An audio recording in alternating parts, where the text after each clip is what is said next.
மாறாவின் தண்ணீர் கசப்பாய் இருந்ததினால் அதை குடிக்கக்கூடாது இருந்தது. அநேக கசப்புகள் வழியாக அல்லது பாடுகள் வழியாக உபத்திரவங்கள் வழியாக கடந்து வந்திருக்கலாம்.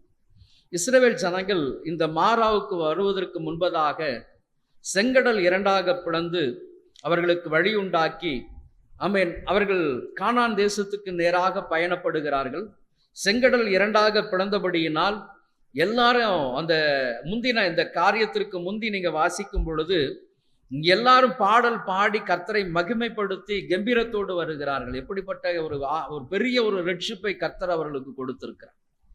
400 வருஷம் அடிமைத்தனத்திலிருந்து அந்த ஜனங்கள் செங்கடலுக்கு நேராக வந்து பகலில் மேக ஸ்தம்பமாய் இரவில் அக்னி ஸ்தம்பமாய் கர்த்தருடைய நல்ல ஒரு பாதுகாப்பின் கீழ் இருந்து அதன் பின்பதாக செங்கடலை இரண்டாக பிளந்து உலர்ந்த தரை வழியாக கர்த்தர் நடத்தினார். மாத்திரமல்ல, செங்கடல் இஸ்ரவேலருக்கு வழி உண்டாக்கினது பார்வோனுடைய சேனைகளை முழுவதுமாக கவிழ்த்து போட்டது.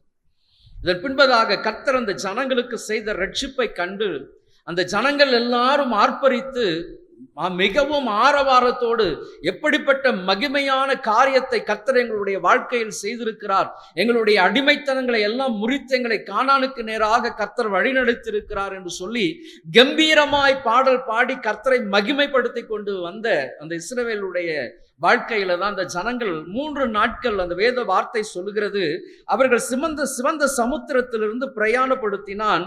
அவர்கள் வனாந்திரத்திற்கு புறப்பட்டு போய் 3 நாள் வனாந்திரத்தில் தண்ணீர் கிடையாமல் நடந்தார்கள். ஒரு மிகப்பெரிய அற்புதம். ஆனா அந்த 3 நாட்கள் அவர்கள் தண்ணீர் கிடையாமல் நடந்த பொழுதுதான் அவர்கள் எங்க வராங்க? மாறா நோக்கி வருகிறார்கள். மாறாவில் வந்த பொழுது மாறாவின் தண்ணீர் கசப்பாய் இருந்தபடியினால் அதை குடிக்க முடியல. 3 நாட்கள் தண்ணீர் இல்லாமல் வருகிற ஜனம். அந்த 3 நாட்கள் அவர்கள் தண்ணீரை கண்டவுடன் ஓடி வந்து பருகுகிறார்கள். அந்த தண்ணீர் குடிப்பதற்கு நன்றாக இல்லை, கசப்பாய் காணப்படுகிறது. இன்றைக்கு வந்திருக்கிற கர்த்தருடைய ஜனமே, உங்களுடைய வாழ்க்கையிலும் கூட ஆரவாரத்தோடு கூட உங்க வாழ்க்கையை நீங்கள் ஆரம்பித்திருக்கலாம். மகிழ்ச்சியோடு வாழ்க்கையை ஆரம்பித்திருக்கலாம், அல்லது இந்த வருஷத்தை நீங்க ஆரம்பித்திருக்கலாம்.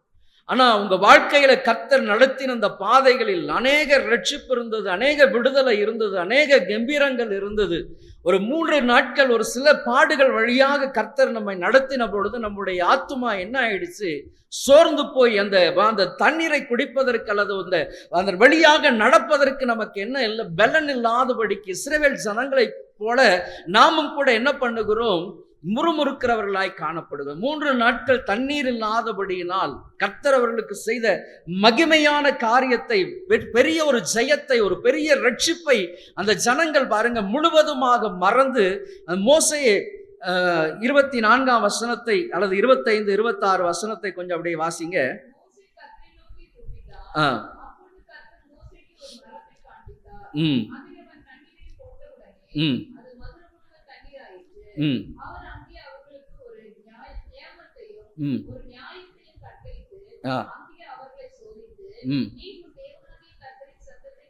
போதும்.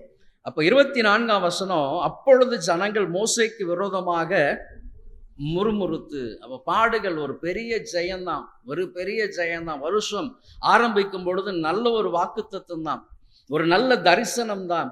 எல்லா காரியமும் பார்க்கும் பொழுது ஒரு மிக ஆச்சரியமான காரியம். ஐயா, இந்த வருஷம் நிச்சயமாக கர்த்தர் என் குடும்பத்தை கட்டி எழுப்புவார், எனக்கு ஒரு நல்ல வீடு வாசலை ஏற்படுத்தி கொடுப்பார், நிச்சயமாய் நான் எதிர்பார்த்த நன்மையான காரியங்களை எல்லாம் கர்த்தர் எனக்காக செய்து முடிப்பார் என்று சொல்லி ஆரவாரத்தோடு கம்பீரத்தோடு கூட தான் ஆரம்பித்திருக்கிறோம். ஆனா அந்த வருஷத்தின் இறுதி பகுதிக்கு வரும் பொழுது அநேகருடைய வார்த்தையிலிருந்து வருகிற வார்த்தை முறுமுறுப்பு. ஆண்டவரே, எனக்கு எதிர்பார்த்த நன்மைகள் இந்த வருஷம் எனக்கு கிடைக்கலையா, நான் எதிர்பார்த்த ஆசீர்வாதங்கள் எனக்கு இந்த வருஷத்துல நன்மை கிடைக்கல, வருமானங்கள் இல்லை, நான் எப்பொழுது இருக்கிறது போலதான் நான் இருந்து கொண்டு இருக்கிறேன் ராஜா, ஒரு விருத்தி இல்லை, எந்த விதத்திலும் நான் மேன்மையாய் அடைய முடியாதபடிக்கு எல்லா விதத்திலும் நான் சோர்ந்து இழந்தவனாய் நான் வந்திருக்கிறேன் ஐயா. இன்னைக்கு ஒருவேளை முறுமுறுத்திருக்கலாம் உங்க வாழ்க்கையில, ஐயா தண்ணீர் குடிக்க முடியாமல் கசப்பாயிருது. இஸ்ரவேல் ஜனங்களுக்கு கசப்பாய் இருந்தபடியினால் அவர்கள் மோசேக்கு விரோதமாய் முறுமுறுத்தது போல நீங்களும் கர்த்தருக்கு விரோதமாய் முறுமுறுத்து கொண்டிருக்கலாம். என்ன ஆண்டவரே வாழ்க்கை, என்ன வாழ்க்கை நான் வாழ்ந்து கொண்டிருக்கிறேன், வாழ்க்கையில் முழுவதும் கசப்பு தானே இருக்கு ஐயா, கசப்பு மட்டும்தானே என் வாழ்க்கையில இருந்து கொண்டு இருக்கு. நான் எதிர்பார்த்த நன்மைகள் எனக்கு இல்லையே. ஆமேன். ஆரம்பிக்கும் பொழுது நல்ல ஒரு ஆரம்பம் தான்.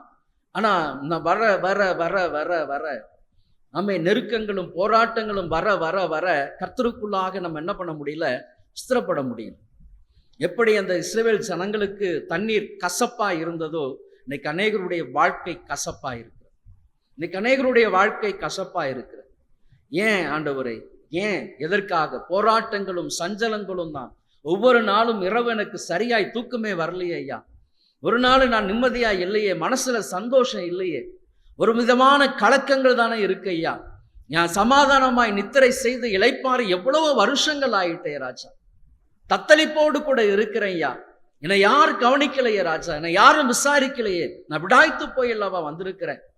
எப்படி நான் ஆசீர்வாதம், ஆமேன், ஆசீர்வதிக்கப்பட்டவள் நான் எப்படி சொல்ல முடியலையே ஐயா, சொல்ல முடியலையே. ஆமேன். கசப்பு வந்திருக்கலாம் ஐயா, மாறா மாதிரி தான் ஐயா. இந்த மாறா கசப்பாய் தண்ணீர் இருந்தது போல என் வாழ்க்கையும் கூட மாறாவாய் இருக்கிறது ஐயா. நகோமி சொன்னாள் ஐயா, நான் எல்லாவற்றையும் இழந்தேன். இந்த இடத்துல இருந்து நான் பெத்லகேமிலிருந்து நான் போகும் பொழுது எப்படி போனேன்?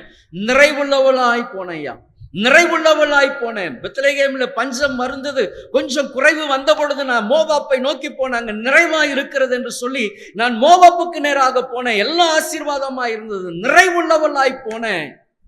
ஆமேன். என் ஆஸ்திகளை இழந்தேன், கணவனை இழந்தேன், பிள்ளைகளை இழந்தேன். நான் குறைவுள்ளவளாய் வந்திருக்கிறேன். என்னை எப்படி அழைக்காதீங்க? நகோமி என்று அழைக்காதீங்க, என்னை மாறா என்று அழைங்க. நான் கசந்து போய் வந்திருக்கிறேன் ஐயா, நான் கசந்து போய் வந்திருக்கிறேன். இந்த வருஷம் நான் கம்பீரத்தோடு ஆரம்பித்தேன். ஆனா அந்த முடிவு நாட்களுக்கு நான் வரும்பொழுது எனக்கு சந்தோஷம் இல்லை, மகிழ்ச்சி இல்லை. கர்த்தர் என்னை ஒரு சில பாடுகள் வழியாக, உபத்திரவங்கள் வழியாக ஐயா நான் நடத்தின பொழுதும் நான் என்ன பண்ணிட்டேன்? சோர்ந்து போயிருக்கிறேன் ஐயா, சோர்ந்து போயிருக்கிறேன். அல்லது என் வாழ்க்கையில கசப்பு மட்டும்தான் இருக்கு, கசப்பு மட்டும்தான் இருக்கு. நான் மதுரமா இருக்கவே முடியலையே, மதுரமா இருக்க முடியலையே. எனக்கு வருஷம் நன்மையினால் முடிக்க முடியலையே. ஆமேன். பலவிதமான நெருக்கங்கள் மத்தியிலும் உபத்திரவத்தின் மத்தியிலும் இன்னைக்கு சோர்ந்து போய் வந்திருக்கலாம். இன்னைக்கு ஆண்டவர் உங்களை பார்த்து சொல்லுகிறார், ஆமேன், நிச்சயமாய் உன் வாழ்க்கை ஆசீர்வதிக்கப்படும், உன் வாழ்க்கை கட்டப்படும், உன் வாழ்க்கை அநேகருக்கு ஆசீர்வாதமாய் மாறும். நீ சோர்ந்து போக வேண்டாம், நிலைத்து போட வேண்டாம். வாழ்க்கையில ஒவ்வொருவருடைய வாழ்க்கையிலும் மாறா வருவது நல்லது. ஒவ்வொருவருடைய வாழ்க்கையிலும் கசப்பான அனுபவங்கள் வருவது நல்லது. ஏன்? உங்களை நிதானித்து பார்க்கும்படியாக, உங்களை சோதித்தறியும்படியாக. ஆமேன். இஸ்ரவேல் ஜனங்களைப் போல உடனடியாக மோசேயை பார்த்து முறுமுறுக்காதீங்க, கர்த்தரை பார்த்து முறுமுறுக்காதீங்க. ஆண்டவரே, என் வாழ்க்கையில் இந்த கசப்பான பாதை எதற்காக வந்திருக்கிறது ஐயாம்? எதற்காக இந்த கசப்பான சூழ்நிலைகள் வந்திருக்கிறது, நெருக்கங்கள் வந்திருக்கிறது, போராட்டங்கள் வந்திருக்கிறது? நிறுத்தி ஆமேன் உங்களை நிதானித்து பார்க்கும்படியாக. ஐயா வேகமாய் வந்துட்டேன் ஐயா, ஆனா இந்த இடத்திற்கு வந்தவுடன் எனக்கு ஒரு ஆமேன் தாமதம். ஏன்? 3 நாட்கள் நான் பிரயாணப்பட்டு வந்த, அல்லது ஒரு 6 மாசங்கள் நான் கஷ்டப்பட்டு வந்துட்டேன். எப்போதான் இந்த வருஷம் எனக்கு முடியும்னு இருக்கு ஐயா. இப்படி தள்ளாடி தள்ளாடி தள்ளாடி தள்ளாடி இந்த வருஷத்தின் நடுவுல வந்து நிக்கிறேன். ஆமேன். வந்து நிற்கிற உங்களை பார்த்துதான் கர்த்தர் சொல்லுகிறார், கர்த்தர் ஆமேன் நிதானித்து செயல்படணுமா? நீங்க நிதானித்து செயல்படணும். உங்க வாழ்க்கையில இந்த மாறாவின் அனுபவம் உங்களுக்கு அநேக ரகசியங்களை கற்றுக் கொடுக்கும்படியாக கர்த்தர் உங்களை கொண்டு வந்திருக்கிறார். மாறா இடத்துல வந்த பொழுது அவர்கள் தேவனை நோக்கி முறுமுறுத்தார்கள். ஆனா கர்த்தர் அந்த இடத்துல தான் அவர்களை சோதித்து அவர்களுக்கு ஒரு நியமத்தை கர்த்தர் கொடுத்தார். நானே உன் பரிகாரியாகிய கர்த்தர், நானே உன் பரிகாரியாக கர்த்தர். நான் தான் உன்னை இந்த கசப்பிலிருந்து உன்னை வாழ்க்கையை மதுரமாய் மாற்ற முடியும்.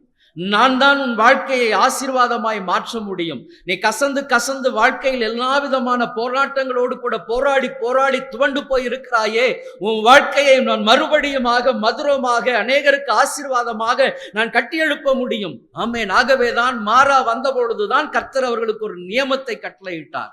என்ன காரியம்? நானே உன் பரிகாரியாகிய கர்த்தர். இன்றைக்கு நல்ல வாய்களை திறந்து சொல்லுங்க, ஆண்டவரே, என் வாழ்க்கையில நீர்தான் ஐயா பரிகாரி.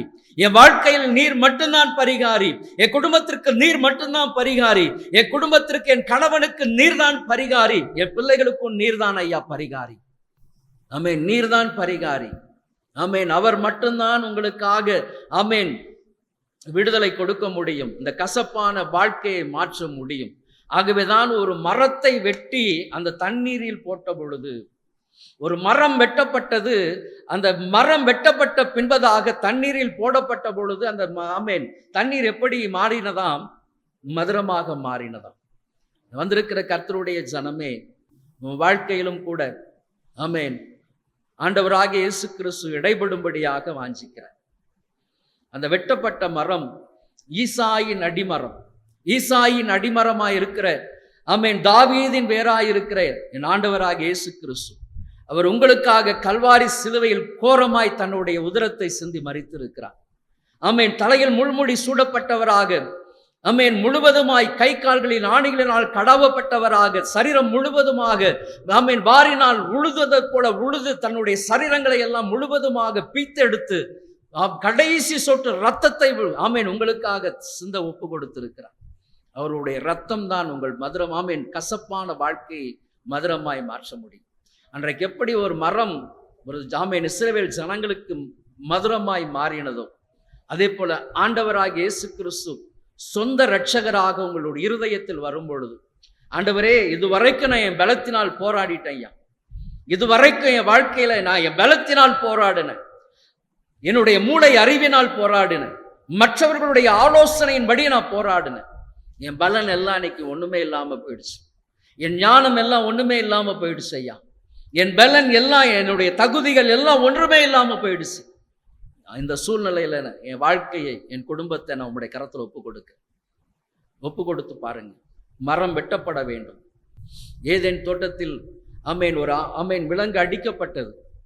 ஆமென் பிசாசானவன் நிர்வாணப்படுத்தி இருந்த ஆதாமியும் ஏவாளையும் தோளினால் ஒரு உடையை செய்து கர்த்தர் அவர்களை ஆமென் நிர்வாணத்தை மூடியிருந்தார். ஆமென் அதே போலதான் இன்றைக்கும் ஆண்டவராகிய இயேசு கிறிஸ்து உங்களுக்காக ஆமென் கல்வாரி சிலுவையில் தன்னுடைய ரத்தத்தை சிந்தினாரே, அந்த ஆமென் கல்வாரி நாதர் உங்களுக்காக உங்கள் இருதயங்களை ஆமென் திறக்கும்படியாக எதிர்நோக்கி கொண்டிருக்கிறார்.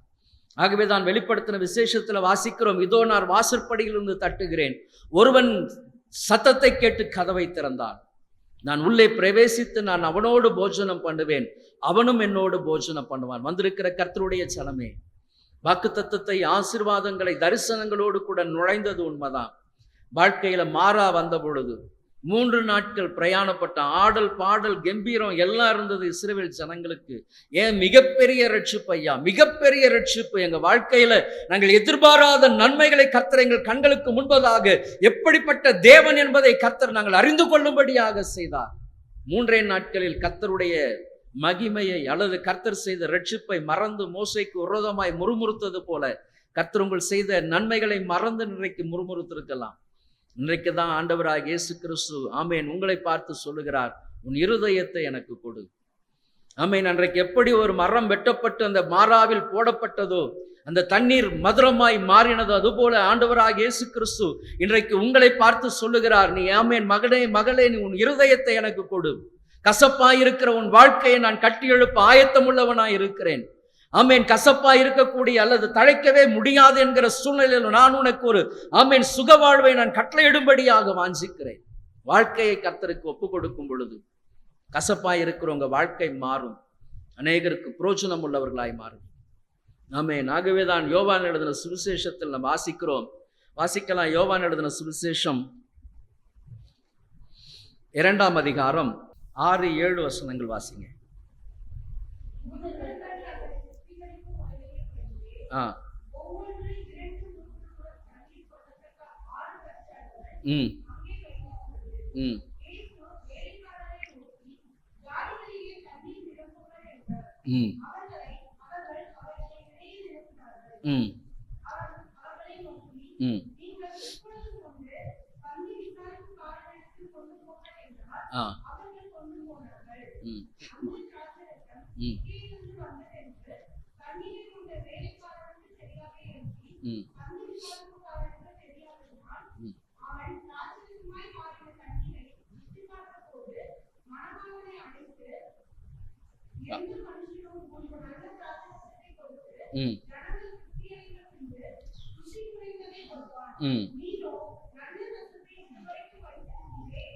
ஆமென் 6 கற்சாடிகள். இப்போ மாறாவின் சூழ்நிலையில தான் கானாவூர் கல்யாண வீடு. இப்போ கானாவூர் கல்யாண வீட்டிலும் கூட கல்யாண வீட்டில் ஒரு குறைவு வந்துட்டா என்ன நடக்கும்? கல்யாண வீட்டில் ஒரு குறைவு. வருகிற விருந்தாளிகள் எல்லாம் மகிழ்ச்சியா இருப்பாங்க, மணவாளன் மணவாட்டி மகிழ்ச்சியா இருப்பாங்க. ஆனா கல்யாண விருந்தை ஆயத்தம் பண்ணின அல்லது தாய் தகப்பன் அவர்களுடைய மனநிலை எப்படி இருக்கும்? வருகிற எல்லாருக்கும் எல்லா விதமான காரியங்கள் போதுமானதா இருக்குமா? அவர் பார்த்து கொண்டே இருப்பாங்க. அப்பதான் அவர்களுக்கு செய்தி வருது, திராட்சரசம் என்ன பண்ணுது? குறைவுபடுகிறது. ஆமென். கர்த்தரை கேட்டுக்கொண்டிருக்கிற கர்த்தருடைய ஜனமே, வாழ்க்கையில எல்லா நிறைவுகள் இருக்கும் பொழுது நம்ம என்ன பண்ண மாட்டோம்? கர்த்தரை தேடவே மாட்டோம். ஐயா நன்றி சொல்லிக்குவோம், ஐயா எல்லாம் எனக்கு சந்தோஷமா இருக்கு, நிறைவா இருக்கு அப்படின்னு சொல்லி நம்ம என்ன பண்ணுவோம்? வந்து ஒரு 5 நிமிஷம் 10 நிமிஷம் ஆலயத்துல வந்து உட்கார்ந்துட்டு போயிடுவோம். நிறைவுகள் இருக்கும் பொழுது நம்ம யாரை தேட மாட்டோம்? கர்த்தரை அதிகமாய் தேட மாட்டோம். அல்லது கர்த்தர் ஒரு மிகப்பெரிய விடுதலையை கொடுத்த பின்பதாக ஒரு 2-3 நாட்கள் ஆரவாரம் இருக்கும், கம்பீரம் இருக்கும், உற்சாகம் இருக்கும், ஓடி ஓடி வருவோம் கர்த்தருடைய சமூகத்தை தேடுவதற்கு. ஆனா ஒரு சில பாடுகள் சோதனைகள் வரும் பொழுது முறுமுறுப்பு வரும், அசௌகரியங்கள் வரும். அது போலதான் காணா ஒரு கல்யாண வீட்லையும் நிறைவு காணப்படும் பொழுது ஒன்றும் இல்லை. ஆனா இந்த ஒரு வார்த்தை மட்டும் வருது, திராட்சை ரசம் என்ன ஆயிடுச்சு? குறைவுபடுது ஐயா. திராட்சை ரசம் குறைவுபடுகிறது. உடனே பதட்டம் அந்த இடத்துல. என்ன நடக்கும்? எப்படி இதை சமாளிக்க போறோம்? எப்படி இதை கொண்டு போக போகிறோம்? நம்முடைய வாழ்க்கையிலும் கூட அநேக நேரத்துல குறைவு வரும் பொழுது பதட்டம் அதிகமாய் படுகிறோம். ஏன் இந்த பிரச்சனை யாரால் வந்தது? எதனால் வந்தது? நம்ம அதை நிதானிக்க முடியல. ஏன் குடும்பத்துல போராட்டம் ஐயா? திடீர்னு நல்லா தானே போய்கிட்டு இருந்தது, எப்படி இவ்வளவு பெரிய கடன் வந்திருக்கு? எப்படி இவ்வளவு பெரிய பிரச்சனை வந்தது? யாரால் வந்தது? நம்ம இதை சிந்திக்கிறதே இல்லை. உடனே நம்ம என்ன பண்ணிடுறோம்? நான் கோயிலுக்கு போக மாட்டேன், பைபிள் படிக்க மாட்டேன், ஜெபம் பண்ண மாட்டேன். இல்ல, யாரால் வந்திருக்கிறது? எதனால் வந்திருக்கிறது? இது எதற்காக கொடுக்கப்பட்டிருக்கிறது? யோபு எல்லாவற்றையும் இழந்த பொழுதும் அவன் மனைவி சொல்றா, என்னையா நீ இன்னும் கூடவா ஆண்டவரை மகிமைப்படுத்திக்கிட்டு இருக்கிற? தேவனை தூஷித்து ஜீவனை விடு என்று சொல்லும் பொழுதும் கூட யோபு சொன்னார், கர்த்தர் கொடுத்தார், கர்த்தர் எடுத்தார், அவருடைய நாமத்துக்கு ஸ்தோத்திரம் உண்டாவதாக. இழப்பிலும் கர்த்தரை மகிமைப்படுத்தின ஒரு மனுஷன். நம்ம இழப்பு நேரங்கள் வரும் பொழுதுதான் நம்ம ஆண்டவரை அதிகமாய் தூஷிக்கிறோம். என்ன ஆண்டவரே, நான் ஜெபம் பண்ணி நான் என்னத்தை கண்டேன் ஐயா? ஜெபம் பண்ணி நான் என்னத்தை கண்டேன்? ஆலயத்துக்கு ஓடி நான் என்ன பண்ண? ஊழியம் செய்து நான் என்ன பார்த்தேன்? வெறும் கசப்பு மட்டும்தானே இருக்கு, போராட்டம் மட்டும்தானே இருக்கு, வியாதி மட்டும்தானே இருக்கு, எனக்கு ஒன்றும் இல்லையே, நன்மைகள் இல்லையே, குறைபாடு தானே இருக்கிறேன். அப்போ ஒரு கசப்பு, ஒரு குறைவு வரும் பொழுது அந்த இடத்துல கசப்பு வருது. உடனடியாக ஓடி போகிறாங்க மரியாள் கிட்ட. ஆனா மரியாள் அதன் பின்பதாக இயேசுவின் இடத்துல அவர் என்ன சொல்றாரோ செய்யுங்க, அவ்வளவுதான். அப்போ யூதருக்கு சுத்திகரிப்பின் முறைமையின்படி ஒரு 6 கற்சாடி ஆண்டவர் சொல்லுகிறார், அதை தண்ணீர் ஃபுல் பண்ணுங்க அப்படின்ட்டு. ஜாடிகளில் தண்ணீர் நிரப்புங்க. அப்போ ஆண்டவர் நமக்கு கசப்புகள் அல்லது குறைவுகள் வருகிற நேரத்துல ஆண்டவர் சொல்லுகிற ஆலோசனைகள் நம்ம என்ன பண்ணணும்? நம்ம நிறைவேற்றுவதற்கு அல்லது கேட்டு அதை செயல்படுத்துவதற்கு நம்முடைய செவிகள் திறந்தவைகளாய் காணப்படணும். எப்படி இஸ்ரவேல் ஜனங்களுக்கு ஒரு மரம் வெட்டப்பட்டதோ அது போல கானா ஒரு கல்யாண வீட்டுல 6 கற்சாடிகள் வைக்கப்பட்டிருக்கு. ஏன்? யூதர்களுடைய சுத்திகரிப்பின் முறைமையின்படி. இப்ப நம்ம வீட்டுல இருந்து உள்ள வரணும் அப்படின்னு சொன்னா கால் கழுவிட்டு வருவோம் அந்த நாட்கள்ல எல்லாம். அதே போல இன்றைக்கும் கூட இந்த மசூதிகள்ல பாத்தீங்கன்னா அவங்க தொழுகைக்கு போவதற்கு முன்பதாக தங்களை சுத்திகரிக்கும்படியாக தொட்டிகள் வச்சிருப்பாங்க. அதுல கை கால்கள் முகங்கள் எல்லாம் கழுவிட்டு தான் அவங்க தொழுகைக்கு போவாங்க. அப்ப யூதர்களுடைய சுத்திகரிப்பின் முறைமையின்படியாக வைக்கப்பட்டிருக்கிற ஒரு 6 கற்சாடி, அது எப்பொழுது ஆகிலும் ஒரு முறை பயன்படுத்தப்பட வேண்டிய ஒரு காரியம். தள்ளப்பட்ட அல்லது வெளியே வைக்கப்பட்டிருக்கிற ஒரு ஜாடி, அவ்வளவுதான். அதன் மூலமாக எந்த விதத்திலும் நன்மை இருக்குமா அப்படின்னு சொன்னா ஒண்ணுமே கிடையாது. இல்ல, அது வர்ற போறவங்களுக்கு அது சுத்திகரிப்பதற்கு தண்ணீர் வைக்கக்கூடியது மட்டும்தான். இன்றைக்கு உங்களுடைய வாழ்க்கையும் அது போல இருக்கலாம். ஐயா, யாருக்கும் என் குடும்பத்துக்கு வெறும் சோறு மட்டும்தான் பொங்கி போட்டுக்கிட்டு இருக்கிறேன் ஐயா, அல்லது நான் ஏதோ ஒரு வேலைக்கு போயிட்டு வந்துகிட்டு இருக்கிறேன், என்னுடைய வாழ்க்கையில என்ன இல்லை, ஒரு திருப்தி இல்லை ஐயா, திருப்தி இல்லாத ஒரு வாழ்க்கை நான் வாழ்ந்து கொண்டிருக்கிறேன். எப்படி இந்த 6 கற்சாடியை போலதான் இருக்கிறேன். நான் தூரத்துல இருக்கிறேன், என் குடும்பத்தோடு கூட ஐக்கியம் பண்ண முடியல. நான் தூரத்துல இருக்கிறேன், குடும்பங்கள் உள்ளே இருக்கு, நான் வெளியே இருக்கிறேன், ஐக்கியப்பட முடியல, ஒரு மனதுக்குள்ள வர முடியல. நான் எப்படி இருக்கிறேன்? சுத்திகரிப்புக்கு மட்டும்தான், தேவைக்கு மட்டும்தான் பயன்படுத்தப்படுகிறேன், மற்றபடி எதற்குமே நான் பிரயோஜனம் இல்லையா. பிரயோஜனம் இல்லை. என் வாழ்க்கையெல்லாம் வெளியே போயிடுச்சு, வெளியவே பாதி வாழ்க்கை போயிடுச்சு. நான் வீட்டுக்குள்ள இருக்கிறவர்களுக்கு நிறைவை கொடுக்க முடியல. என்னை சுத்திகரிப்பதற்காக மட்டும்தான் பயன்படுத்துறாங்க. அதன் மூலமா என் வாழ்க்கையில ஒன்றுமே இல்லையா. தகுதிக்கு அல்லது தேவைக்கு மட்டும்தான் என்னை பயன்படுத்தி கொண்டு இருக்கிறாங்க. என் குடும்பம் என்னிடத்தில் பணம் வேணும், இந்த காரியங்கள் வேண்டும் அப்படின்னு சொன்னா என்னை அதற்கு மட்டும்தான் பயன்படுத்துறாங்க. வேற எதற்கும் என்னை பயன்படுத்தல. தள்ளப்பட்டு இருக்கிறேன், புறக்கணிக்கப்பட்டு இருக்கிறேன், ஒதுக்கப்பட்டு இருக்கிறேன். இன்னைக்கு வந்திருக்கலாம், இந்த வருஷம் நான் எதிர்பார்த்ததெல்லாம் கிடைக்கலையே ஐயா, வெளியே தானே இருக்கிறேன், இன்னும் நான் உள்ள வரலையே. வந்திருக்கிற கர்த்தருடைய ஜனமே, ஆண்டவராக இயேசு கிறிஸ்து சொன்னார், ஆமென், ஜாடிகளில் தண்ணீர் நிரப்புங்கள், ஜாடிகளில் தண்ணீர் நிரப்புங்கள். அந்த வார்த்தைகளுக்கு பந்தி விசாரிப்புக்காரர்கள் அந்த வார்த்தையை செவி கொடுத்தார். கர்த்தர் உங்கள் வாழ்க்கையில இடைப்படும் பொழுது அவர் என்ன ஆலோசனை கொடுக்கிறாரோ செவி கொடுங்க, செவி கொடுங்க. அது ஊழியர்கள் மூலமாய் சொல்லலாம், ஊழியக்காரிகள் மூலமாய் சொல்லலாம், அல்லது அந்நிய மனுஷர்கள் மூலமாய் சொல்லலாம். கர்த்தர் யார் மூலமாக என்ன ஆலோசனை கொடுக்கிறார் என்பதை உங்கள் காதுகள் திறந்திருக்கும் பொழுது கேட்கணும். ஆண்டவர் சொன்னார், ஜாடிகளில் தண்ணீர் நிரப்புங்க, ஜாடிகளில் தண்ணீர் நிரப்புங்க. ஐயா, திராட்சை ரசத்திற்கும் தண்ணீருக்கும் என்னையா சம்பந்தம் இருக்கு? திராட்சை ரசத்திற்கு திராட்சை பழம் தானே வேணும்? கேள்வி கேட்கல. இன்னைக்கு நாம் கேள்வி கேட்கிறோம் அநேக நேரத்துல. ஐயா, எனக்கு ஆண்டவர் ஒரு சில ஆலோசனைகளை கொடுத்தா நம்ம என்ன பண்றோம்? ஆலோசனைகளை எல்லைத்தட்டுறோம். இதுதான் நாம் காலம் காலமாய் கேட்டுக்கொண்டிருக்கிறேனே, கால காலமாய் ஊழியர்கள் சொல்லிக் கொண்டிருக்கிறாங்க, ஊழியக்காரிகள் சொல்றாங்க, வேதத்தை திறந்தால் இதுதானே பிரசங்கமா கேட்டுக்கிட்டே இருக்கிறேன். உங்கள் வார்த்தை மறுபடி அல்லது திரும்ப திரும்ப ஒரு வார்த்தையை கர்த்தர் சொல்லுகிறாருன்னு சொன்னா, உங்களுக்கு அதில் இருந்து ஏதோ ஒரு காரியத்தை செய்வதற்காக கர்த்தர் உங்களை ஆயத்தப்படுத்துகிறார் என்ற அர்த்தம். ஒரு வார்த்தை திரும்ப திரும்ப, ஒரு வசனத்தின் மூலமாய் திரும்ப திரும்ப கர்த்தருடைய ஆவியானவர் உங்களை பார்த்து சொல்லி பேசுகிறார் என்று சொன்னால், ஏதோ ஒரு காரியத்தை உங்கள் மூலமாய் அவர் செயல்படுத்த விரும்புகிறார். அப்ப பிரயோஜனம் இல்லாத 6 கற்சாடிகள் ஆண்டவர் சொன்னார், நீ தண்ணீர் நிரப்புங்க, ஜாடிகளில் தண்ணீர் நிரப்புங்க. கீழ்ப்படிந்தாங்க, கீழ்ப்படிந்தாங்க. வந்திருக்கிற கர்த்தருடைய ஜனமே, மாறா அருகே வந்த பொழுது தண்ணீர் கசப்பா இருந்தது, ஜனங்கள் முறுமுறுத்தாங்க. ஆமென். அதே போலதான் இந்த சூழ்நிலையில கசப்பு உள்ளே வந்த பொழுது ஆண்டவர் சொன்னார், தன் ஜாடிகளில் தண்ணீர் நிரப்புங்க. பிரயோஜனம் இல்லாமல் வெளியே, வீட்டிற்கு வெளியே புறம்பாய் இருந்த அந்த 6 ஜாடிகள் தான் வீட்டிற்குள்ளாக இருந்த அநேகருக்கு திருப்தியுள்ள திராட்சை ரசத்தை கொடுத்தது. ஆமென். திருப்தியுள்ள, புறம்பாய் தள்ளப்பட்ட, ஆமென், உங்களை கொண்டுதான் ஆமென் வீட்டில் இருக்கக்கூடிய எல்லாருக்கும் மகிமையான காரியத்தை செய்வார். இன்னைக்கு நீங்க தள்ளப்பட்டு வெளியே ஒதுக்கப்பட்டு புறம்பாக்கப்பட்டு இருக்கலாம். யாரும் உங்களுக்கு எந்த விதத்திலும் முக்கியத்துவம் கொடுக்காம இருந்திருக்கலாம். ஐயா, யாருக்கும் முக்கியத்துவமே இல்லாம வெளியே இருக்கிறவையா நான். நாட்கள் வரும், நாட்கள் வரும், கர்த்தர் உங்களையும் ஒரு கருவியாய் பயன்படுத்துவார். உங்களையும் கூட கர்த்தர் ஆமென் ஒரு பெரிய காரியத்தை செய்யும்படியாய் பயன்படுத்துவார். இன்னைக்கு அற்பமா இருக்கலாம், அநேகருடைய பார்வைக்கு அற்பமா இருக்கலாம். என்னையா இவெல்லாம், என்ன இவெல்லாம், இவளை வச்சுல என்ன நடந்துற போகுது? இன்னைக்கு உலகம் உங்களை பார்க்கலாம். ஆனா ஆண்டவருடைய பார்வையில் நீங்கள் விலையேற பெற்றவர்கள், ஆண்டவருடைய பார்வையில் நீங்கள் விலையேற பெற்றவங்க. மறந்துடாதீங்க. தள்ளப்பட்ட, புறம்பாக்கப்பட்ட 6 கற்சாடி, ஆமென், வெறும் ஜனங்களை சுத்திகரிப்பதற்கு மட்டும்தான் பயன்படுத்துவாங்க, வேற எதற்கும் பிரயோஜனம் இல்லை. ஆனா கர்த்தர் அந்த 6 கற்சாடியின் மூலமாய்தான் விருந்து சாலைக்குள் வந்திருந்த, கல்யாண வீட்டிற்குள் வந்திருந்த அநேகருக்கு ருசியுள்ள திராட்சை ரசத்தை கொடுத்தார்.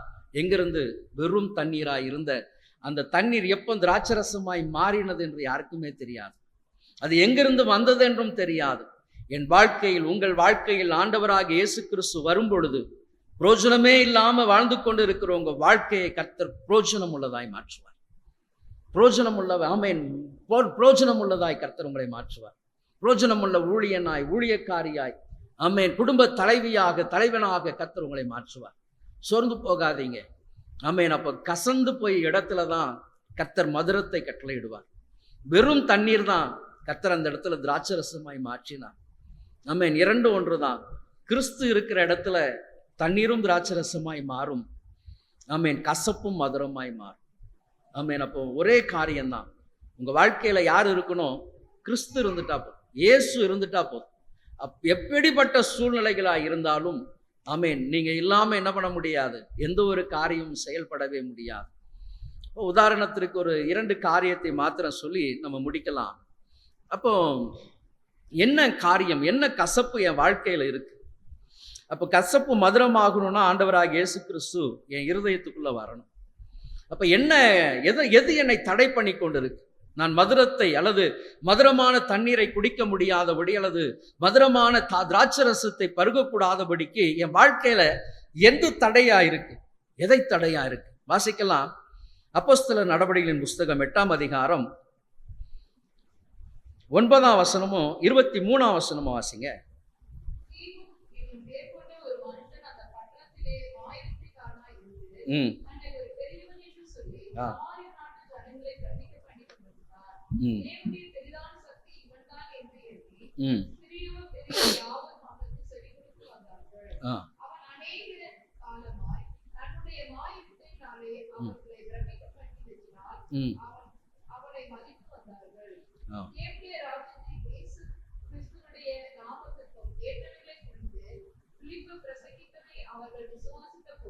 இருபத்தொன்னு 22 வந்திருக்குக்கா.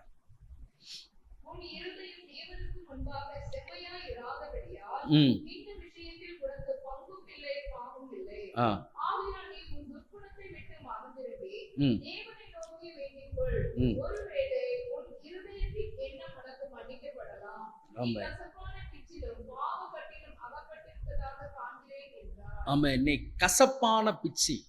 கசப்பான பிச்சி. எது கசப்பான பிச்சி? பாவம். பாவம். அப்போ அந்த மனுஷனை குறித்து, இந்த சீமோனை குறித்து வேதம் சொல்லுகிறது, பிலிப்பின் மூலமாக கர்த்தர் பலத்த ரட்சிப்பை கட்டளையிடுகிறார். இந்த பட்டணம் முழுவதுமாய் பெரிய மகிழ்ச்சி, பெரிய விடுதலை, பெரிய ஆரவாரம். அப்போ அந்த தேசத்தை, இந்த சமாரியா பட்டணத்தை பிரமிக்க பண்ணின ஒரு மனுஷன், மாய வித்தைகள் மூலமாக பிரமிக்க பண்ணின ஒரு மனுஷன் இந்த சீமோன். இவன் தான் தேவனுடைய மிகப்பெரிய சக்தி என்று சொல்லி அந்த பட்டணத்தில் இருக்கக்கூடிய எல்லாரும் இவனை பார்த்து கனப்படுத்துறாங்க. இவன் பெரியவனாய் காணப்படுகிறான், இவன் பெரியவனாய் காணப்படுகிறான். ஆனா அந்த இடத்துல தான் 13ஆம் வசனம், அப்பொழுது சீமோனும் விசுவாசித்து ஞானஸ்நானம் பெற்று பிலிப்பை பற்றி கொண்டு அவனால் நடந்த அடையாளங்களையும் பெரிய அற்புதங்களையும் கண்டு, ஆமென், சீமோன் பிரமித்தான். பிரமித்து ஆண்டவராகிய இயேசு கிறிஸ்துவை என்ன பண்றாரு? ஏற்றுக்கொள்ளுகிறார். ஞானஸ்நானம், கிறிஸ்துவை ஏற்றுக்கொள்ளுகிறார். அந்த ஏற்றுக்கொள்ளுகிற அந்த ஞானஸ்நானம் எப்படிப்பட்டதாய் காணப்படுகிறது? அவருக்கு ஒண்ணுமே தெரியல. அவருக்கு ஆமேன் பெரிய ஒரு ஏற்றுக்கொண்டதை எல்லாரும் கேள்விப்பட்டு ஆமேன் யோவானையும் பேதுருவையும் அனுப்புறாங்க. அந்த இடத்துல வந்து பேதுருக்கு பிரசங்கிக்கும் பொழுது பரிசுத்த ஆவி, அவங்க யார் மேலெல்லாம் கை வைக்கிறாங்களோ பரிசுத்த ஆவியானவர் பலமாய் இறங்குகிறார். பலமாய் இறங்கு வந்திருக்கிற கர்த்தருடைய ஜனமே நல்லா அறிந்து கொள்ளுங்க, இந்த பாவம் என்பது ஒரு கசப்பான பிச்சு. அப்போ சீமோன், பிரமிக்க பண்ணின சீமோன், அவனும் ஞானஸ்நானம் எடுத்துட்டான். இவனும் ஞானஸ்நானம் பிரசங்கங்களை எல்லாம் கேட்டு ஆண்டவராக இயேசு கிறிஸ்துவை ஏற்றுக்கொண்டு அவர் ஞானஸ்நானம் பெற்று அதன் பின்பதாக பேதுருவும் யோவானும் வந்து அவர்கள் பிரசங்கிக்கும் பொழுது பரிசுத்த ஆவியானவர், அவர்கள் யார் மேலெல்லாம் கை வைக்கிறாங்களோ அவர்கள் மேலெல்லாம் பரிசுத்த ஆவியானவர் இறங்குகிறார். அப்போ இதெல்லாம் இவருடைய பார்க்குறார், இது நம்ம செய்த மேஜிக்கை விட ரொம்ப பயங்கரமா இருக்கு. அதனால தான் எப்பவுமே ரட்சிப்பு என்பது பூரணப்பட்டு இருக்கணும். எந்த இடங்களிலும் உங்களுடைய பாவத்தின் கிரியைகள் ஒளிந்திருக்கவே கூடாது, முழுமையாய் அழிக்கப்படணும். அப்ப இந்த மனுஷனுடைய காரியம் பாருங்க. ஐயா, பேதுருவை நோக்கி தேவனுடைய வரத்தை, ஆமென், அதற்கு முன்னாடி நீங்க வாசிக்கும் போது 19ஆம் வசனம், நான்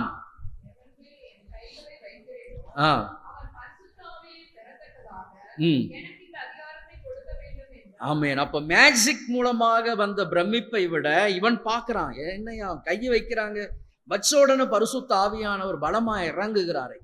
அப்போ அவனுக்குள்ள ஒரு ஆசை, இப்ப நான் இவ்வளவு நாள் நான் வேற விதத்துல பிரமிக்க பண்ணேன், இப்ப எனக்கும் இந்த கிருபை இருந்தா எவ்வளவு நல்லா இருக்கும் அப்படின்னு சொல்லி அவன் சம்பாதித்த பணத்தை எல்லாம் கொண்டு வந்து பேதுருகிட்ட கொடுத்துட்டு, எனக்கு இந்த கிருபை கொடுங்க, இந்த வரத்தை கொடுங்க, நானும் யார் மேலெல்லாம் கை வைக்கிறேனோ அவனெல்லாம் எப்படி நிரம்பணும், பரிசுத்த ஆவியினால் நிரம்பணும் அப்படின்னு சொல்லி அந்த பணத்தின் மூலமாய் அந்த வரத்தை பெற்றுக்கொள்ளலாம் என்று சொல்லி நினைக்கும் பொழுதுதான் பேதுரு இந்த வார்த்தையை சொல்லுகிறார், நீ கசப்பான பிச்சிலும் பாவக்கட்டிலும், ஆமா, உன்னுடைய ரட்சிப்பு சரியில்லை, அதனால நீ இன்னும் மனம் திரும்ப வேண்டியது அவசியமா இருக்கிறது.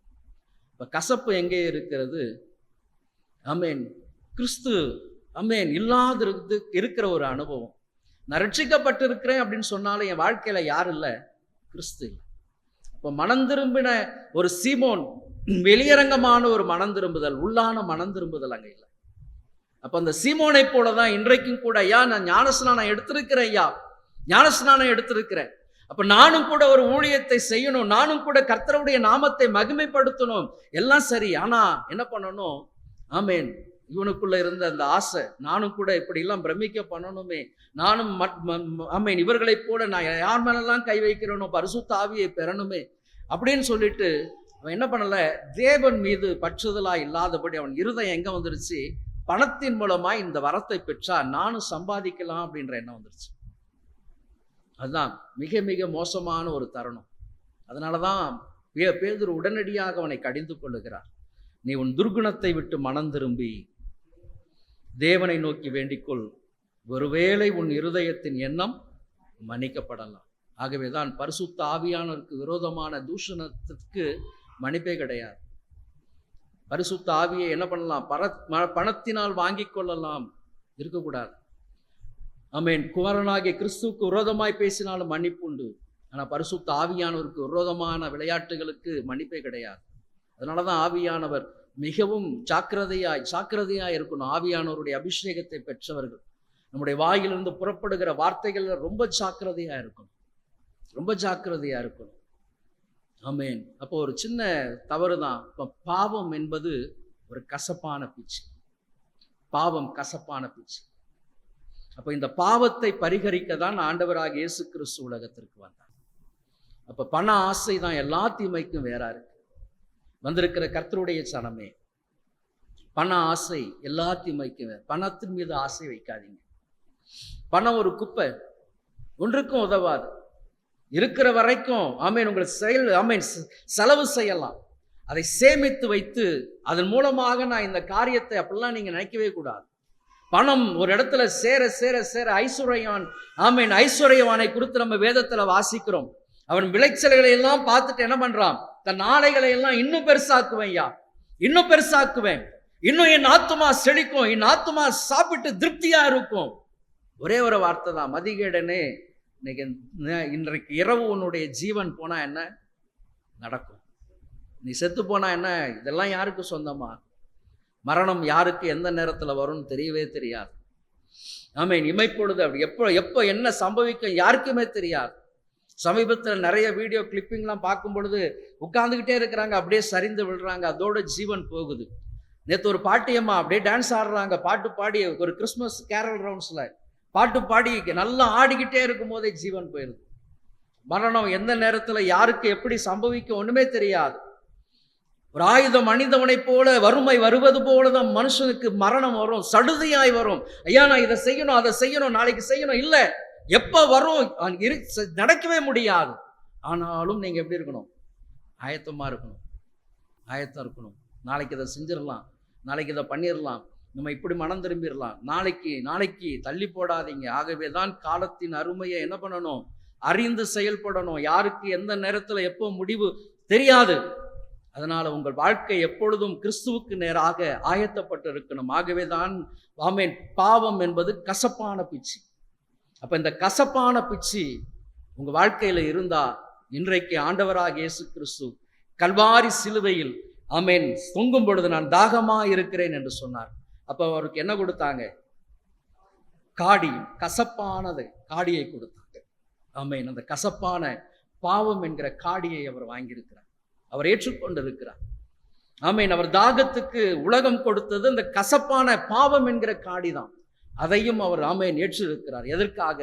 நீங்க அந்த கசப்பிலிருந்து வெளியே வரணும், என் ஜனம் விடுதலை ஆக வேண்டும், என் ஜனம் இந்த பாவம் கொடிய பாவம் என்கிற கசப்பில் அவர்கள் பாடுபடக்கூடாது, வேதனைப்படக்கூடாது, எல்லளவும் அவர்களுடைய இருதயத்தில் அந்த கசப்பு இருக்கவே கூடாது என்று சொல்லிதான் அவர் வாங்கி கொண்டார். இன்றைக்கு அந்த கசப்பை மாற்றுவதற்காக தான் இன்றைக்கு ஆண்டவர் உங்களை அழைத்து வந்திருக்கிறார். இன்றைக்கு ஆண்டவருடைய சமூகத்தில் உங்க இருதயத்தை திறந்து கொடுங்க. ஆண்டவரே, நானும் கூட இந்த சீமோனை போல ஆமேன் இந்த கசப்பான பாவ பிச்சு ஐயா நான் அந்த கொஞ்சம் இடம் கொடுத்திருக்கிறேன் ஐயா, கொஞ்சம் இடம் ஒரு இடத்துல மறைவா இருக்குது ஐயா, இந்த பாவத்திலிருந்து என்னை தூக்கி எடுங்க ஐயா. இந்த பாவம் என்னை என்ன பண்ணுது? ஒவ்வொரு நாளும் என்னை மடங்கடித்து கொண்டே இருக்கேன். வாழ்க்கையை மதுரமாய் மாற விடாதபடிக்கு இருந்து கொண்டே இருக்குது ஐயா. ஆகவே கிறிஸ்துவாகிய நீர் அந்த கசப்பான காடியை ஏற்றுக்கொண்டதன் மூலமாய் இந்த பாவம் என்கிற கசப்பிலிருந்து எனக்கு விடுதலை கொடுங்கன்னு சொல்லி நீங்க கேளுங்க. கர்த்தர் நிச்சயமாய் உங்களுக்கு விடுதலை கொடுப்பார். நிச்சயமாய் விடுதலை. எப்படி அது நடக்கும்? எப்படி ஆண்டவராகிய இயேசு கிறிஸ்து அந்த கசப்பை ஏற்றுக்கொண்டால் என் வாழ்க்கை எப்படி மாறும்? ஒரு ஆரம்ப நாட்கள், அந்த ஆதி நாட்கள், அந்த 20-30 வருஷத்துக்கு முன்னாடி நாங்களாம் சிறுவர்களாக இருக்கும் பொழுது கிணறு வெட்டுவாங்க. கிணறு அப்போல்லாம் போர் கிடையாது, கிணறு தான் வெட்டுவாங்க. அப்போ அந்த கிணறு எடுக்கும் பொழுது அந்த தண்ணீர் முதல் பார்த்தீங்க அப்படின்னா துவப்பாக இருக்கும். அந்த கிணறு வெட்டினதுக்கு அப்புறம் அந்த தண்ணீர் பயன்படுத்த ஆரம்பிக்கும் பொழுது அந்த தண்ணீருடைய சுவை எப்படி இருக்கும் அப்படின்னு சொன்னால் துவப்பாக இருக்கும். துவப்பாக இருக்கும். ஒரு சில இடங்கள்ல நல்லா இருக்கும், ஒரு சில இடங்கள்ல துவப்பாக இருக்கும், அல்லது தண்ணி ருசியாகவே இருக்காது. அப்போ அப்படிப்பட்ட இடங்கள்ல என்ன பண்ணுவாங்க அப்படின்னு சொன்னால் நெல்லிக்காய் மரத்துடைய கட்டையை போடுவாங்க. அப்போ இதை நான் கண்கூடாய் பார்த்துருக்கிறேன். அப்போ அந்த நெல்லிக்காய் மரத்துடைய கட்டைகளை போட்டு ஒரு வாரம், ஒரு 10-15 நாள் அப்படி வச்சுட்டு அதுக்கப்புறம் அந்த தண்ணீரை பார்க்க அந்த தண்ணீர் எடுத்து குடிக்க பார்த்தீங்கன்னா அதனுடைய உவர்ப்பு தன்மை, அதனுடைய எல்லா விதமான தன்மைகளை எல்லாம் அந்த என்ன பண்ணும், அந்த கட்டை உள்வாங்கிக் கொள்ளும். அந்த தண்ணீர் எப்படி மாறும்னா ருசியாய் மாறும். அது போலதான் ஆண்டவராகிய இயேசு கிறிஸ்து உங்களுக்குள்ளாய் வரும் பொழுது அவர் உங்களுக்குள்ளாய் இருக்கிற அந்த பாவத்தின் கிரியைகள் எல்லாவற்றையும் அழித்து, ஆமென், அவருடைய சுபாவங்களை எல்லாம் வெளிப்படுத்துவார். அதுதான் அவருடைய அன்பின் சுபாவங்கள் வெளிப்படும். அப்போ அவருடைய இரத்தத்தினால் நீங்க கழுவப்படும் பொழுது அந்த ஜென்ம சுபாவங்கள் எல்லாம் முழுமையாய் அழிக்கப்படும், எல்லாம் பரிகரிக்கப்படும். அதன் பின்பதாக கிறிஸ்துவாகிய இயேசு கிறிஸ்துவின் சுபாவம் உங்ககிட்ட இருந்து வெளிப்படும். இதுதான் ஆமென் கிறிஸ்து நமக்கு கற்றுக் கொடுக்கிற அந்த மாறா கசப்பு. இந்த மாறா எப்படி மதுரமாய் மாறும்? அவர் உள்ள வந்தாதாங்க மதுரமாய் மாறும். அவர் வந்தா மட்டும்தான் உங்க வாழ்க்கை அநேகருக்கு புரோஜனமாய் மாறும். ஆமேன். அப்ப இந்த சீமோனை ஆமேன் கடிந்து கொண்டது போல இன்னைக்கு ஆண்டவராகிய இயேசு கிறிஸ்து இந்த பாவம் என்கிற அந்த கசப்பான வேரிலிருந்து உங்களுக்கு விடுதலை கொடுக்கும்படியாக அவர் சிலுவையில் தன்னுடைய ஆமேன் காடியாகிய அந்த கசப்பான காடியை வாங்கியிருக்கிறார். இந்த தாகமா இருக்கிறேன், உன் இருதயத்தை எனக்கு கொடு என்று சொன்ன தேவன். உன் தாகமா இருக்கிறேன், உன் ஆத்துமாவுக்காக நான் தாகமா இருக்கிறேன், என் மகளை நான் உனக்காக நான் சிலுவையில சுமந்திருக்கிறேன், நான் தாகமா இருக்கிறேன், உன் அகத்தை எனக்கு கொடு, உன் இருதயத்தை எனக்கு கொடு, நான் அந்த கசப்பை நான் வாங்கி கொள்ளுகிறேன், அந்த பாவத்தை நான் ஏற்றுக்கொண்டு இருக்கிறேன். நீ சந்தோஷமா இருக்கணும், மகிழ்ச்சியா இருக்கணும், பரிசுத்தமா இருக்கணும், உண்மையா இருக்கணும், தெளிவுள்ளவனா இருக்கணும், அதற்காக நான் ஏற்றுக்கொண்டு இருக்கிறேன் என்று சொல்லி ஆமேன் அவர் சிலுவையில் பரிகரித்திருக்கிறார். ஆகவே தான் ஆண்டவர் இஸ்ரவேல் ஜனங்களுக்கு ஒரு நியமத்தை கொடுத்தார், நானே உன் பரிகாரியாக கர்த்தர். அவர் பாவம் என்கிற ஆமேன் அந்த கசப்பான வேரை, அந்த பசப்பான பிச்சியை அவர் பரிகரித்திருக்கிறார் உங்களுக்கு ஒரு விடுதலையை கொடுக்கும்படியா. இரண்டாவதாக ஒரு காரியம் வாசிக்கலாம். நீதிமொழிகளின் புஸ்தகம் 13ஆம் அதிகாரம் 4ஆம் வசனம்.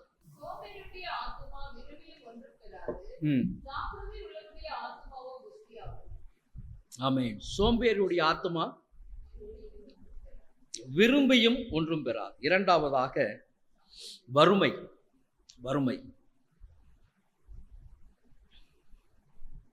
இந்த வறுமை ஒரு குடும்பத்திற்குள்ள எப்போ வரும் அப்படின்னு சொன்னா சோம்பேறித்தனம் வரும்பொழுது அடிக்கடி எந்த குடும்பத்துல தூக்கம் அதிகமா இருக்கும், வேலையெல்லாம் முடிச்சுட்டு தூங்கிக்கிட்டே இருக்கிற குடும்பத்துக்குள்ள என்ன வரும்னா வறுமை வரும். ஆமென். ஆகவே தான் தூக்கத்தை விரும்பினால் என்ன ஆவாய்? தரித்திரன் ஆவாய். கண் விழித்திரு. ஆமா, தூக்கம் மிக கொடுமையானதுங்க, ரொம்ப ரொம்ப கொடுமையானது. இந்த தூக்கத்தினால் உங்களை செயல்படவே விடாது. சோம்பேறித்தனத்தை உள்ளடக்கி என்ன பண்ணிரும்? அந்த வீடை வறுமைக்கிணராய் கொண்டு போகும். வறுமைக்கிணராய் அநேக குடும்பங்கள் எனக்கு தெரிந்த ஒரு குடும்பம், அவங்க இந்த அம்பத்தூர் பகுதியில் கடை வச்சிருந்தாங்க. அவங்க வீட்டுக்காரர் கடை வச்சிருந்தார். அந்த அம்மா பார்த்தீங்கன்னா கல்யாண ஆன நாட்கள்ல இருந்து அந்த மனுஷனை கடைக்கு அனுப்ப மாட்டாங்க. எல்லாமே ஒரு வீட்டுக்குள்ளேயே தான். அது எல்லாம் எந்த பொம்பளை வந்தாலும் உடனே அந்த கணவரை கொண்டு போயிடுற மாதிரி இந்த அம்மா அந்த கணவன் மீது சந்தேகப்பட்டு வெளியவே அனுப்ப மாட்டாங்க. அந்த மனுஷனை வீட்டுக்குள்ளேயே வச்சு இன்னைக்கு பார்த்தீங்க, இன்னைக்கு அந்த குடும்பம் வறுமையிலும் தரித்திரத்திலையும் தான். இப்போ இரண்டாவது கசப்பு எங்க இருக்கு அப்படின்னு சொன்னா உங்களுடைய சோம்பேறித்தனம் கசப்பை கொண்டு வரும். அதனாலதான் குடும்பத்துல தூக்கமும் ரொம்ப இருக்கக்கூடாது, சோம்பேறித்தனமும் இருக்கக்கூடாது. தூக்கம் நிறைய இருக்கு அப்படின்னு சொன்னாலே இந்த குடும்பத்துல வறுமை தரித்திரம் ஆயுதம் அணிந்தவனை போல வந்துடும். எப்பவும் கண் விழிப்பு இருக்கணும், கண் விழிப்பு இருக்கணும், கண் விழிப்பு இருக்கணும். ஆகவேதான் குணசாலியான ஸ்திரீயை குறித்து வேதத்துல வாசிக்கும் பொழுது அவர் இருட்டோட எழுந்து தன் வீட்டாருக்கெல்லாம் ஆகாரம் கொடுக்கிறார். வந்திருக்கிற கர்த்தருடைய ஜனமே, இப்ப கசப்பு இன்னொரு அனுபவம் உங்க வாழ்க்கையில நீங்க நினைக்கிறீங்க, ஐயா எவ்வளவோ சம்பாதிக்கிறோம், சம்பாதிக்கிற பணம்லாம் இல்லாம போகுது, ஒண்ணுமே இல்லாம போகுது, எங்க போகுது எப்படி போகுதுன்னே தெரியலையே. நீங்க சோதித்து பாருங்க. ரொம்ப நேரம் தூங்குறீங்களா? ரொம்ப நேரம் தூங்குறீங்களா? நீங்க செய்ய வேண்டிய வேலைகளை ஒழுங்கா செய்யாம எல்லாமே கடையில வாங்கி சாப்பிட்றீங்களா? உங்க குடும்பத்துல சோம்பேறித்தனம் இருக்குதா? அசதி இருக்குதா? நிர்விசாரம் இருக்குதா? நிச்சயமாய் அந்த இடத்துல கசப்பு மட்டும்தான் இருக்கும். கணவன் மனைவிக்குள்ள கசப்பு இருக்கும், பிள்ளைகளுக்குள்ள கசப்பு இருக்கும், குடும்பத்துல விருத்தி இருக்காது, வறுமை இருக்கும், வருகிற பணங்கள் எல்லாம் மருத்துவமனைக்கு போயிட்டு இருக்கும். நீங்க நல்லா சிந்தித்து பாருங்க. நான் சொல்ற காரியம் விளையாட்டு காரியம் கிடையாது. யோசனை பண்ணி பாருங்க. கை நிறைய சம்பாதிக்கிறோம், குடும்பத்துல மிச்சம் எடுக்க முடியல, ஆனா மருத்துவமனைக்கு நாங்க நிறைய செலவு பண்ணிக்கிட்டு இருக்கிறோம். காரணம், உங்க குடும்பத்தில் நீங்க செய்ய வேண்டிய வேலையை நீங்க செய்யல. நீங்க உங்கள் வேலையை நீங்க சரியாய் செய்தால் உங்கள் குடும்பம் ஆசீர்வதிக்கப்பட்டிருக்கும், மேன்மை அடைந்திருக்கும். அப்ப குடும்பத்தில் இருக்கக்கூடிய குடும்ப ஸ்திரீகள் இன்னைக்கு அநேகர் செய்கிற ஒரு தவறு என்னன்னு சொன்னா, எல்லாம் முடிஞ்சிருச்சா உடனே தூங்கணும், உடனே தூங்கணும், தூங்கணும், தூங்கணும். தூக்கம் ரொம்ப மோசமான ஒரு கொடூரமான ஒரு காரியம். தூக்கத்தை விரும்பாதீங்க, தயவு செய்து தூக்கத்தை விரும்பாதீங்க. இரவு நேரம் நித்திரை ஒரு 4 மணி நேரம் 5 மணி நேரம் நல்ல இளைப்பாறுதல், அது போதும். அதன் பின்பதாக நல்ல பிரிஸ்கா இருக்கணும், வேலை செய்யணும். நீங்க தான் சமையல் பண்ணணும், நீங்க தான் சோறு பொங்கணும், நீங்க தான் குழம்பு வைக்கணும், எல்லாம் 3 வேளைக்கும் நீங்க தான் செய்யணும். இன்னைக்கு உங்களுக்குள்ளாக என்ன ஆயிடுச்சுன்னா, அந்த நிர்விசாரம், குடும்பத்தை நடத்தக்கூடாத அந்த நிர்விசாரம். இன்னைக்கு அநேக குடும்பங்கள்ல இந்த நிர்விசாரம் தான் என்ன ஆயிடுச்சுன்னா, ஹோட்டலை தேடி தேடி போறது, ஹோட்டலை தேடி தேடி போறது. 3 வேளையும் ஹோட்டல்ல வாங்கி சாப்பிடு, 3 வேளையும் சாப்பிடு. ஏன்? காசு நிறைய இருக்குது, அதால ஹோட்டல்ல வாங்கி சாப்பிடு. நம்ம ஏன் உடம்பு உழைக்கணும்? 4 இட்லி 2 தோசை ஹோட்டல்ல வாங்கி சாப்பிடு சாப்பிடு சாப்பிடுன்னு சாப்பிட்டுட்டு கடைசியில் மருத்துவமனைக்கு போயிட்டு நீங்க இங்க வாங்குற காசை மொத்தமா தூக்கிட்டு போய் மருத்துவமனையில பணம் கட்டுறீங்க. அதனால குடும்பத்துல என்ன ஆயிடுச்சு? வறுமை வந்துருச்சு. எத்தனை பேர் நீங்க வாங்கின நகைகள் எல்லாம் வித்து இன்னைக்கு ஆஸ்பத்திரிக்கு கட்டிக்கிட்டு இருக்கிறீங்க? மோசமானது இந்த கசப்பு, இந்த வறுமை என்கிற கசப்பு உங்க வாழ்க்கையில இருந்த அந்த வருஷத்தின் கடைசியில, ஆண்டவரே தூக்கத்துக்கு நான் ரொம்ப முக்கியத்துவம் கொடுக்க கூடாதுயா, தூக்கத்துக்கு நான் ரொம்ப முக்கியத்துவம் கொடுக்க கூடாது. இந்த சோம்பேறித்தனம் இதோடு முடியாது. மத்தேயு எழுதின சுவிசேஷத்துல நீங்க வாசிக்கும் பொழுது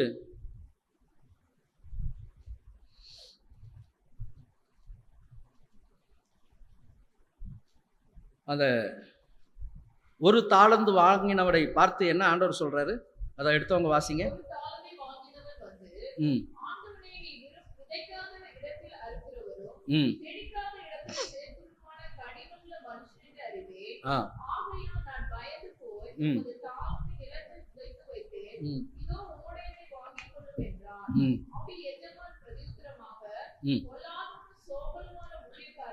போதும். பொல்லாதவனும் அவனுக்கு என்ன தண்டனை? வாசிங்க.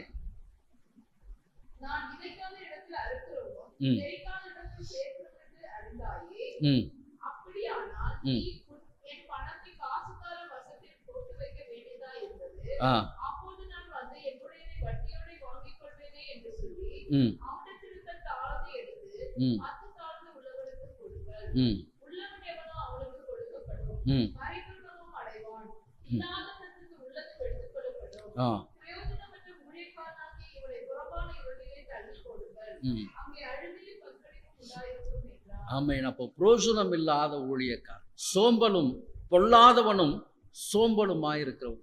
சோம்பேறித்தனத்தை இனிமேல் நீங்க என்ன பண்ணுங்க, கொஞ்சம் கேர்ஃபுல்லா பாருங்க.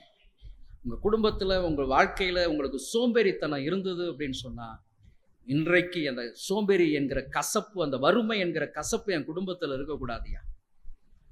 இது ஆயுதம் அணிந்தவனை போல உங்க குடும்பத்துக்குள்ள வந்துருச்சு அப்படின்னு சொன்னா, அது வெளியேறாது. முடக்கி குடும்பத்தையே செயல்படாம விடாம பண்ணிடும். நான் உண்மையாக சொன்னேன், அந்த கண்ணுக்கு முன்னாடி பார்க்கிற சாட்சி. இன்று வரை அந்த குடும்பம் வறுமையிலும் தரித்திரத்திலையும் வியாதியிலும் தான் இருக்கு, செயல்பட முடியாதபடி. காரணம் சோம்பேறித்தனம் என்கிற கசப்பு. அப்போ 5 தாலந்து 2 தாலந்து 1 தாலந்து. ஆனால் அந்த 1 தாலந்து வாங்கினவனுக்கு தண்டனை என்னது? பொல்லாதவனும் சோம்பேறியுமான பிரயோஜனம் இல்லாத ஊழியக்காரனை எங்க போடுங்க? புறம்பான நரகத்துல தூக்கி போடுங்க, அக்னியில போடுங்க. அப்போ சோம்பேறிக்கு தண்டனை என்னது? நரகம். நரகம். பாவத்தின் சம்பளம் நரகம், சோம்பேறிக்கு தண்டனையும் நரகம் தான். அப்போ உங்க வாழ்க்கையில சோம்பேறித்தனத்துக்கு இடம் கொடுக்காதீங்க. நல்லா வீட்டில் சமையல் பண்ணுங்க. உங்களுக்கு கொடுக்கப்பட்டிருக்கிற வேலையை ஆமென் உண்மையாய் செய்யுங்க. என்னென்ன செய்யணுமோ அதெல்லாம் உண்மையாய் நீங்க செய்யுங்க. தூக்கத்துக்கு அதிக முக்கியத்துவம் கொடுக்காதீங்க. ஆமென். நீ கண் விழித்திரு, ஆகாரத்தினால் திருப்தி ஆவாய். இப்போ கண் விழிப்பு இருக்கிற இடத்துல கர்த்தர் கிரியை செய்வார். கண் விழிப்பு எங்கெல்லாம் இருக்குதோ அந்த இடத்துல எல்லாம் மதுரம் இருக்கும், ஆசீர்வாதம் இருக்கும், செல்வ செழிப்பு இருக்கும், மகிமை இருக்கும். கர்த்தருடைய ஆசீர்வாதங்கள் அந்த இடத்துல இருக்கும். கண் விழி. அப்போ அந்த கண் விழிப்பு உங்களுக்கு அதிகமாக இருக்கணும். நிறைய பேருக்கு செய்திலாம் கேட்கும் போதெல்லாம் தூக்கம் வருது. அது எப்படி வருதுன்னு தெரில. நீங்கள் செய்தி கேட்கும் போது தூங்குறீங்க அப்படின்னு சொன்னால் உங்களுக்குள்ள என்ன இல்லை? உற்சாகமான ஆவி இல்லை. உற்சாகமான ஆவி கண் மயக்கம் வராது, தூக்க மயக்கம் வராது. தூங்கி தூங்கி வழிகிறீங்க அப்படின்னு சொன்னால் உங்களுக்குள்ள என்ன இருக்குது? சோம்பேறித்தனத்தின் ஆவி இருக்கு. சோம்பேறித்தனத்தின் ஆவி. ஆகவே வந்திருக்கிற கர்த்தருடைய ஜனமே, கவனமாய் செயல்படுங்க. மாறாவின் தண்ணீரை மதுரமாக்கினவர் உங்க வாழ்க்கையும் மதுரமாக்குவார். அப்போ சோம்பேறித்தனம் பாவத்துக்கு நேராய், தண்டனைக்கு நேராய் கொண்டு போயிடும்.